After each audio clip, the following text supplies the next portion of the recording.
Всем привет! Меня зовут Наталья, добро пожаловать на мой канал. Сегодня, друзья, вместе с командой модного дома Louis Vuitton мы отправимся, виртуально, конечно, в столицу Южной Кореи, Сеул. Огромный мегаполис, где современные небоскребы, высокотехнологичное метро и поп-культура мирно граничат с буддийскими храмами, дворцами и уличными рынками. Этот своеобразный город, который всегда находится в движении, креативный директор бренда Николя Жескьер на несколько часов превратил в столицу французской моды. Здесь состоялась презентация межсезонной, а точнее предосенней коллекции Prefall 2023. Нас уже давно не удивляет тот факт, что для своих показов бренд выбирает только самые лучшие локации. Вот и на этот раз в качестве особенного места для проведения модного шоу послужил знаменитый двухъярусный мост, который называют «Фонтан Радуги». Это грандиозное строение еще получило название «Мост лунной радуги» за уникальную красоту. В вечернее время с наступлением темноты сотни струек воды с самого верха устремляются вниз, как водопад. Подкрашенные разноцветными огнями, подхваченные потоком воздуха и словно танцующие капельки переливаются в лучах прожекторов, подобно сокровищам. А в небе парит луна, продолжая волшебную сказку. Именно этот момент радужного водопада стал ярким заключительным аккордом в финале модного действа. Ажиотаж вокруг шоу Louis Vuitton оказался настолько велик, что происходящее транслировалось в прямом эфире для всех желающих на больших экранах в центре города. В качестве фэшн-сцены послужил нижний этаж мостового строения, который на целые сутки пришлось перекрыть для посещений. Модели одна за одной выходили на подиум, длина которого составила около 800 метров. И это продолжительное дефиле для многих оказалось нелегким испытанием. Порывы довольно холодного и буквально пронизывающего насквозь ветра так и норовили растрепать прически, вызывали слезы из глаз, но девушки стойко шагали вперед по намеченной линии. В комментариях организатора постановки шоу режиссер Хван Дон Хёк отметил, что сначала был очень обеспокоен сильным разрушительным ветром. Но по факту погода только добавила реалистичности происходящему.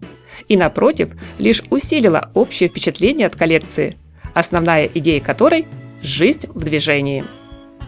Используя более расслабленный и свободный взгляд на привычные коды именитого французского дома, дизайнер предложил свое видение путешествий и философии вечного движения вперед. Традиционно модная общественность всегда ждет от Николя Жескьер смелых экспериментов и неожиданностей. Но линейка Prefall все-таки создавалась как более коммерческая. Из основных мотивов в ней просматривается тема мотоспорта. Как вы уже смогли ранее видеть, друзья, открывала показ муза Louis Vuitton, южнокорейская топ-модель и актриса, звезда сериала «Игра в кальмара» Чон Хо Йон. Стильный образ из спортивной куртки, плотно заправленной за пояс кожаной юбки А-силуэта с характерными металлическими заклепками дополняли черные ботинки на грубой толстой подошве. Далее был похожий комплект, но в другом цветовом оформлении. Тему спорта и мотогонок поддержали комбинезоны, байкерские куртки, боди с монограммой, стеганые брючные костюмы, платье, жилет, дутая куртка-пуховик. Не последнюю роль сыграл шахматный принт, схожий с расцветкой гоночных флажков.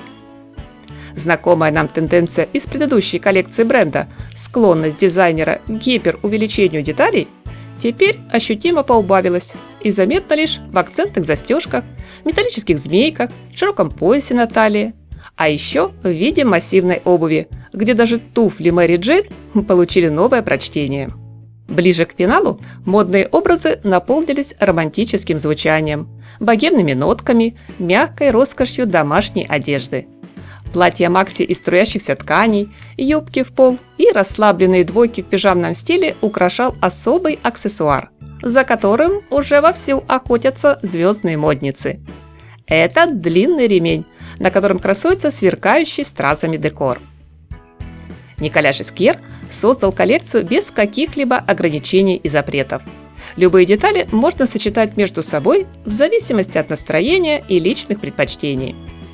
Во всем этом читается острое желание дизайнера идти в ногу со временем и даже местами опережать его.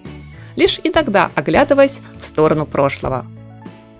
Вопрос для Луи Виттон остается открытым. Куда будем двигаться дальше? Приятного вам просмотра, друзья! Спасибо за постоянный лайк и подписку на мой канал. Всем красоты, хорошего дня и позитивного, солнечного настроения!